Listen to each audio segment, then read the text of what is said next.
more of a learning process for us.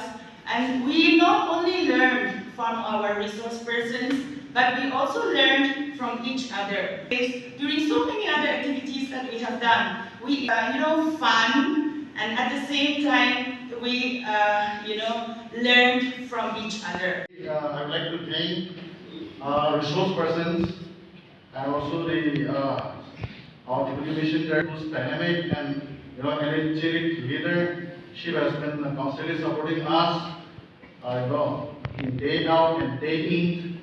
And I would like to say thank you to our SCRT members and the resource persons for constantly supporting us, without any diet. So we expect the same thing in the next, when it comes out this part A, B we have done. Now part C we are waiting for that.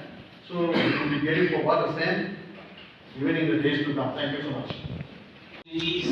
But in our hearts of heart, we are hard, to the core. We are all teachers, and we will remain teachers. So, as I read, let us please follow me, and we will say our own name. I'll be saying my name. You say your name. Here we go. I, Mr. Kelhikha, with great pride and satisfaction, call myself a teacher. I pledge my dedication to my vocation. I pledge to make.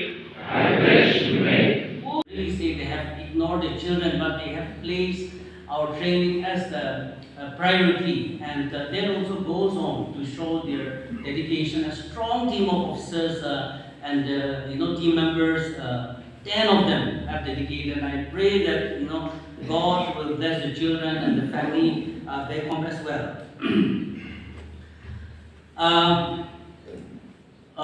Taking this time, I also like to thank our Catholic organization for extending this wonderful facility for all of us to have.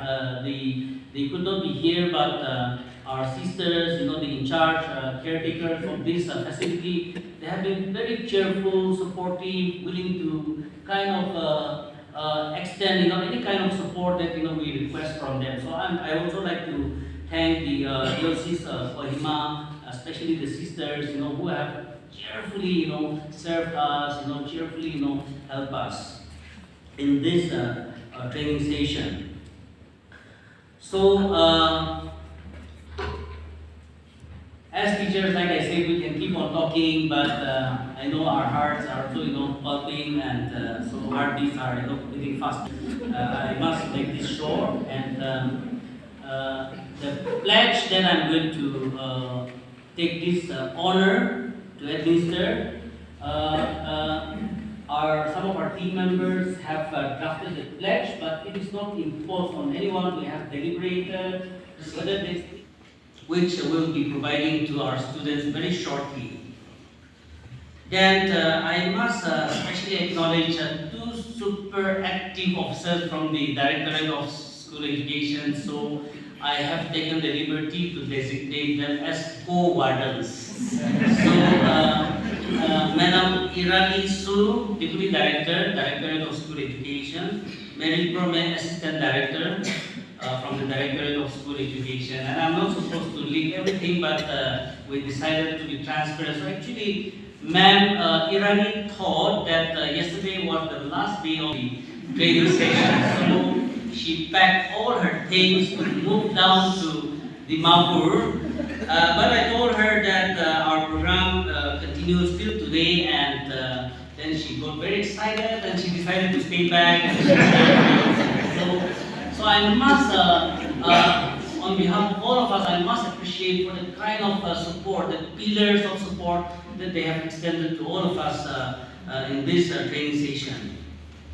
Then we are also very privileged to have Professor Rima Gur, Faculty School of Continuing Education and University Resource Center, Azim Premji University, we all had interaction with her. She had taken a lot of sessions. Thank you for being here for all of us. So, and then a lot of support team. I must also acknowledge the kind of support that our friends and colleagues from Samagra Shiksha have extended. From morning till everybody settled down. They're on the standby, and then as promised, we have dedicated ourselves, to serve you as best as we can. And I'm hoping that you will give us good feedback. so that's on the lighter note. But so we have also tried our best to support you and also to help you wherever possible. These few days have been a wonderful experience, and I must say that this training has been one of the best experience for me as for me. And taking this time, I also like to acknowledge the magnanimity and the support that our Honorable Advisor, the Commission Secretary School Education have extended by way of making provision to have this training session. So I must also thank them, for all the support, and particularly for the kind of support that they have extended for all of us, to be able to have this wonderful training this time. The powers and responsibilities of assistant warden that I have really enjoyed for the last 5 days. So for this reason, I'm a little nostalgic, but these are the circumstances that we have to comply with. Very soon, I'll be relinquishing from the role of assistant warden. But as assistant warden, you all have been absolutely supportive and very passionate, active in all the activities in the session, and you have shown your utmost patience and enthusiasm in learning new things. And looking at all of you, I see and I feel that there is hope for us somewhere for us to start again, from the foundational stage, from the very foundational stage again. So there is hope for our people if we work together like this. Let me quickly give the brief summary of our 5 days capacity building program that we're having from 27th February till today, as we'll be writing very shortly.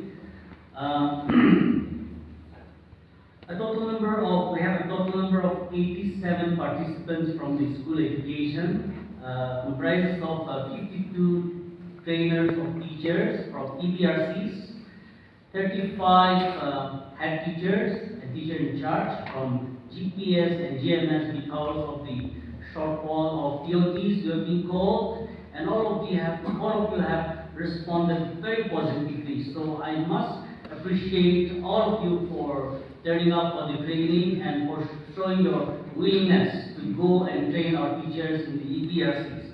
And I must also appreciate your commitment, your willingness when you're called to serve the department. We also have 10 CDPOs and project officers from the social welfare, so that makes 97 participants altogether. Then we have 10 dedicated state resource persons from SCERT who have done so much of ground preparation, way ahead of this training session.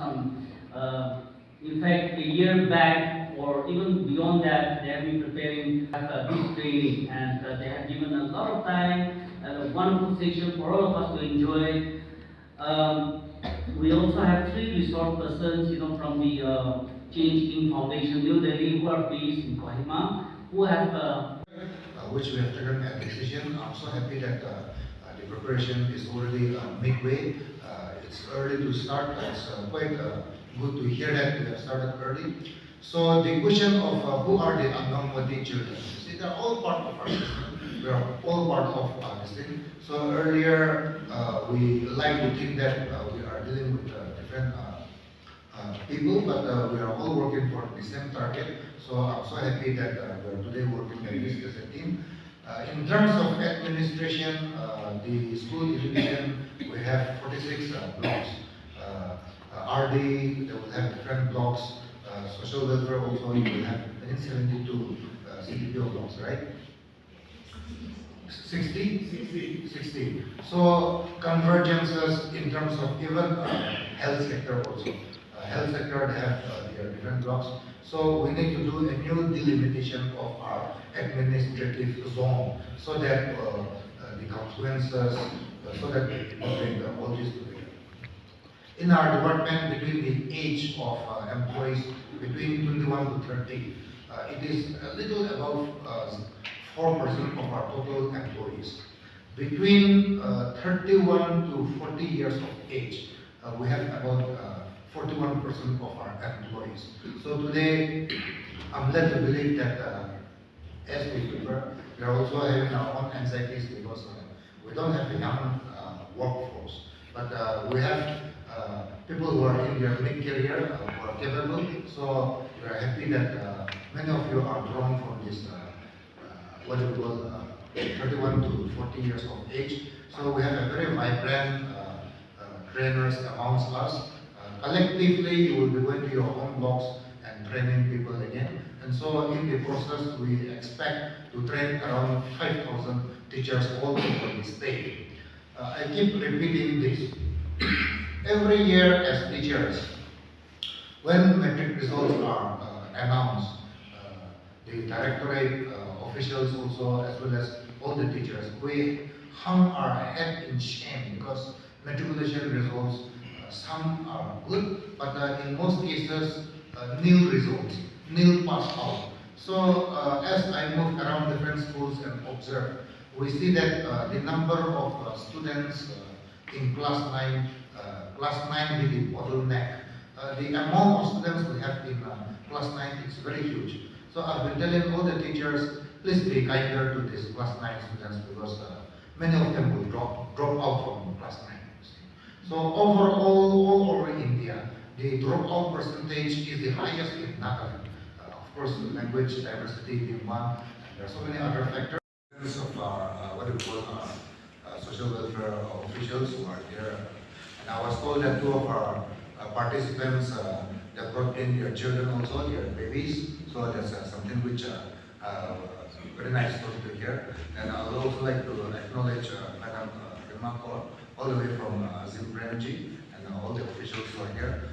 We're fortunate to have a very vibrant, very dynamic commissioner and secretary. She's here in our midst, so I thank her also for taking the time. Our state, although a very small state, we were one of the first, and also which was also acknowledged by the 18th NCRT convention in the development of our curriculum for early childhood. So I must appreciate the early childhood team at SCRT.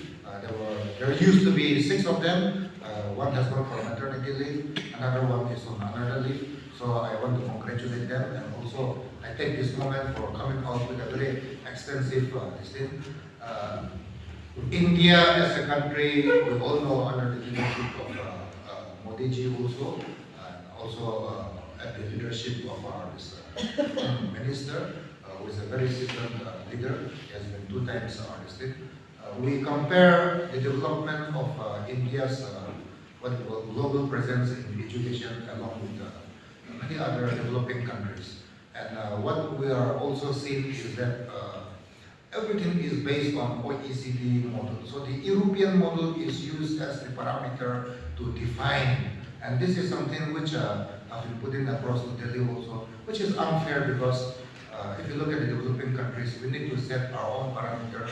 And if you look at the developing countries, again India, especially with the new NEP 2020 also, but overall as a very big country, we are able to do a lot, and we are able to bring vision technology in our R&D also, in our multilateral approach to education, the different literacies. Some are new to a poor country like India, but I think we are doing well. So as a global leader amongst developing countries, we are doing well. And if we compare with a small state like Nagaland, and the enthusiasm we have, although language diversity, the geographical challenges which we have, and the amount of schools we have for our people, it's huge to maintain, but we are doing quite well. So these are some of the challenges which we have. So we all know that department has our own issues, our own problems. Last year we had a convergence meeting with some departments. So I'm so happy that all these convergences are taking place.